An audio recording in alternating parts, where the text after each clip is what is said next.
huwag nang magtago para wala ng gulo. Ito ang hamon ng Makabayan Block ng Kamara sa on the run na si Senator Bato de la Rosa.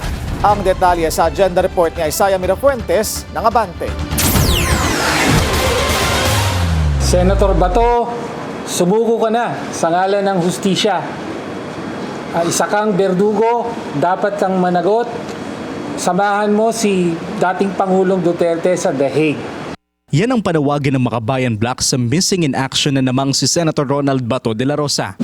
Kanina, inihain nito ang House Resolution No. 1022 para sa kusang pagsuko ni de la Rosa sa International Criminal Court.